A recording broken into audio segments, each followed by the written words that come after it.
Assalamualaikum warahmatullahi wabarakatuh. Kami dari kelompok 2 akan menjelaskan mengenai analisis sensitivitas bagian penambahan fungsi kendala baru yang berarti perubahan nilai M. Sebelumnya, perkenalkan nama saya Erisa Rizkiani dengan NIM 18105111001. Saya Tiara Sakinah dengan NIM 180511031. Nama saya Fauzan Afamadi dengan NIM 180511063. Nama saya Albani dengan NIM 19105111047. Nama saya Ibu TK Suartana dengan NIM 19105111070.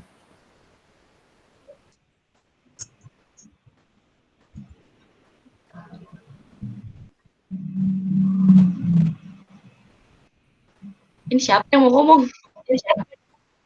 Ya, untuk outline-nya dari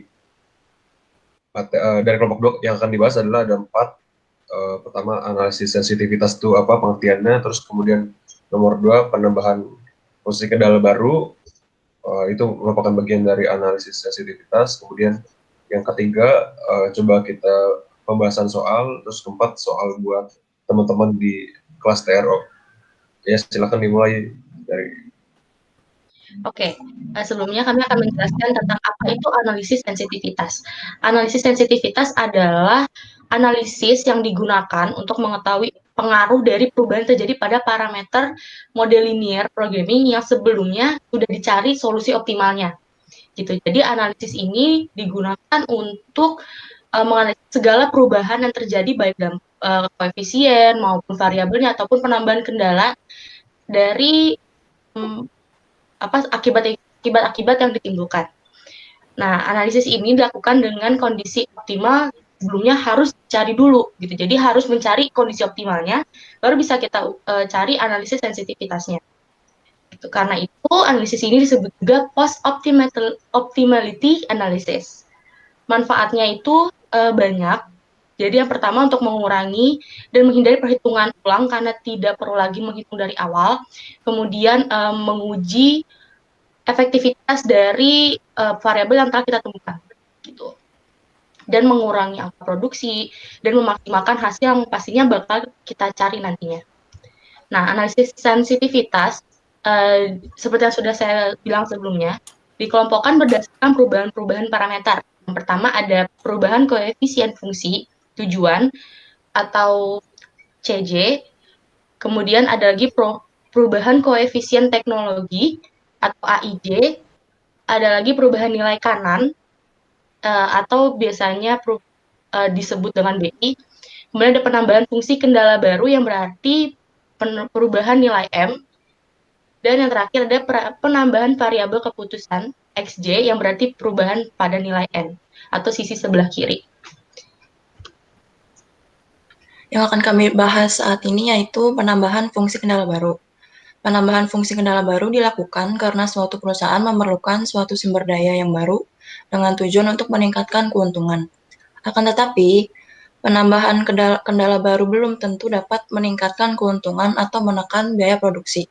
Dengan demikian, sebelum memutuskan untuk menambah batasan baru atau kendala baru, maka perlu dilakukan analisis terhadap perubahan tersebut. Kemungkinannya ada 2, yaitu yang pertama, apabila kendala baru bersifat pasif, maka tidak akan merubah nilai optimum sama sekali. Yang kedua, apabila kendala baru bersifat aktif, maka dapat merubah nilai optimum. Kemungkinan akan terjadi iterasi tambahan karena solusi yang ada menjadi tidak visible lagi.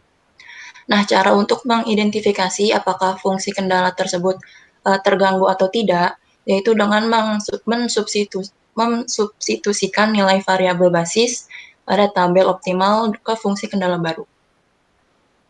Berikut adalah contoh soalnya dengan fungsi tujuan yaitu meminimalkan Z sama dengan 16x1 ditambah 9x2 ditambah 21x3. Dengan kendala yang pertama x1 ditambah x2 ditambah 3x3 lebih dari sama dengan 12. Yang kedua, 2x1 ditambah x2 ditambah x3 lebih dari 16. Dengan x1, x2, dan x3 lebih dari 0. Selesaikan program linear di atas menggunakan pendekatan dual problem. Soal tersebut diubah bentuknya menjadi dualitas, yaitu dengan memaksimalkan W sama dengan 12Y1 ditambah 16Y2 dengan kendala menjadi Y1 ditambah 2Y2 kurang dari 16, Y1 dan ditambah Y2 kurang dari 9, 3Y1 ditambah Y2 kurang dari 21 dengan Y1 dan Y2 lebih dari 0. Kemudian kita masukkan ke tabel simplex dari dua problem tersebut. Next. Setelah itu kita cari baris dan kolom pivot, yaitu masuk di Y2 dan keluar di X1. Kemudian kita revisi baris pivot. Next. Setelah kita revisi baris pivot yang di Y2, kemudian kita revisi baris dan kolom yang lain.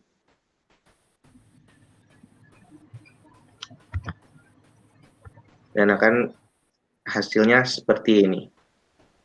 Selanjutnya, karena ini belum optimal, jadi kita cari lagi baris dan kolom pivotnya, yaitu dimasuk di Y1 dan keluar di X2.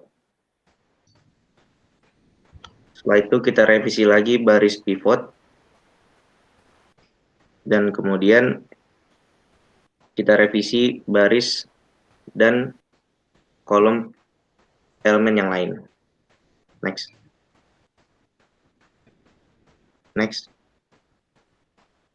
Pada contoh di atas, maksimum W adalah 136, yang juga merupakan minimum Z. Nilai optimum dual problem diperoleh pada Y1 sama dengan 2, dan Y2 sama dengan 7.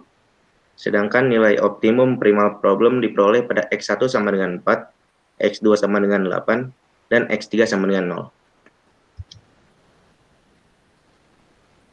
0. Penambahan fungsi kendala baru, kendala pasif. Fungsi kendala pasif menambahkan suatu pertidaksamaan baru untuk kendala baru.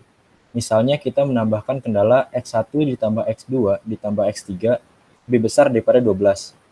Maka persamaan menjadi minimalkan Z sama dengan 16X1 ditambah 9X2 ditambah 21X3. Dan kendalanya, kalau sebelumnya itu ada 2 kendala, sekarang menjadi 3, yaitu X1 ditambah X2 ditambah X3, X3 lebih besar daripada 12. Selanjutnya 2X1 tambah X2 tambah X3 lebih dari 16. Yang terakhir yaitu X1 tambah X2 tambah X3 lebih besar daripada 12. Next. Untuk mengecek apakah kendala baru tersebut aktif atau pasif, kita substitusikan, yaitu nilai X1, X2, dan X3-nya. Setelah disubstitusikan, 12 lebih besar dari sama dengan 12. Berarti kendala tersebut valid, yang berarti adalah kendala pasif, bersifat pasif. Next. Selanjutnya fungsi kendala aktif. Misal kita masukkan kendala barunya itu X1 tambah X2 tambah X3 lebih besar dari 20. Terus next. Lalu kita substitusikan seperti yang sebelumnya. Kita masukkan X1, X2, dan X3-nya. Setelah kita masukkan, 12 lebih besar daripada 20, yang berarti tidak valid. Jadi kendala ini bersifat aktif. Oleh karena itu, kita bisa menambahkan kendala ini dan membuat iterasi yang selanjutnya. Next. Nah, dari fungsi tujuan di slide sebelumnya dan fungsi kendala slide sebelumnya, kita ubah menjadi bentuk dualitasnya, yaitu fungsi tujuannya yang tadinya minimalkan menjadi maksimalkan, W sama dengan 12Y1 ditambah 16Y2 ditambah 20Y3. Lalu fungsi kendalanya menjadi Y1 ditambah 2Y2 ditambah Y3 kurang dari 16. Yang satunya Y1 tambah Y2 tambah Y3 kurang dari sama dengan 9. Selanjutnya 3Y1 tambah Y2 tambah Y3 kurang dari sama dengan 21. Next. Nah, Jadi dari bentuk dualitas tadi kita masukkan ke dalam tabel. Nah, ini adalah tabelnya. Next. Dimulai dari iterasi pertama, kita mencari kolom pivot terlebih dahulu, yaitu kolom pivot adalah nilai minimal terkecil pada baris W, yaitu pada kolom Y3. Selanjutnya kita mencari rasio terkecil.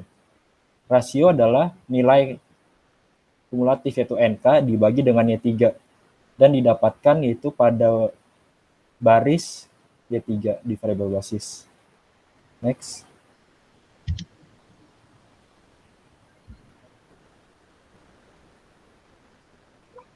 Next lagi. Nah, jadi dari variabel yang Y3 tadi, kita buat baris yang baru, itu dengan kita mensatukan nilai dari pivotnya. Setelah itu, kita hitung semua tabelnya, itu di baris atasnya kita nolkan semua dan di bawahnya, dan didapat nilai W atau Z maksimal yaitu sama dengan 180, lalu dari bentuk primal X1-nya sama dengan 0, X2-nya 20, dan X3-nya 0. Dan yang dari bentuk dualnya yaitu X1-nya 7, Y3-nya 9, dan X3-nya 12. Berarti terbukti bahwa kendala yang kita tambahkan tadi mempengaruhi dari nilai optimalnya. Dibuktikan dari nilai kumulatifnya berubah menjadi 180. Next.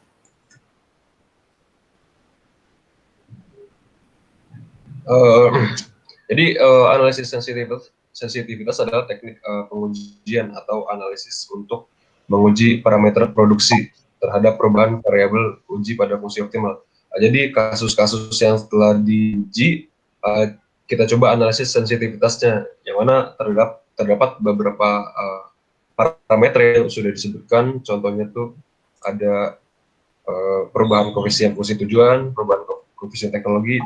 Dalam kasus kelompok 2 ini parameternya adalah penambahan fungsi kendala baru, atau yang berarti itu perubahan nilai M-nya. Nah, di sini berdasarkan hasil iterasi yang sudah dilakukan tadi, ditambahkan parameter baru, diujilah X1 yang mana X1 didapatkan 0, X2 20, kemudian X3 0.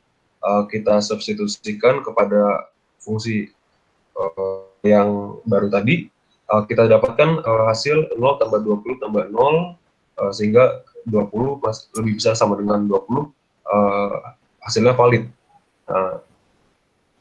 Nah, hasil ini didapatkan tadi setelah dilakukan urutannya dari kasus yang masih memiliki sifat primal, kemudian kita ubah menjadi dual, yang mana tadi saat primal itu kita tambahkan fungsi kendalanya, kemudian baru kita ubah jadi bentuk dual, kemudian kita lakukan iterasi yang mana hanya sekali iterasinya, kemudian kita dapatkan hasilnya, yang mana hasil barunya valid untuk tadi fungsi kendala yang aktif. Ya, jadi sekian dari kelompok 2 untuk pemaparan mengenai penambahan fungsi kendala atau berarti penambahan nilai M. Dari teman-teman mungkin sudah ada yang ingin tambahkan atau bisa ditutup. Oke, sekian dari kelompok 2, dari kami kurang lebihnya mohon dimaafkan. Wassalamualaikum warahmatullahi wabarakatuh. Terima kasih.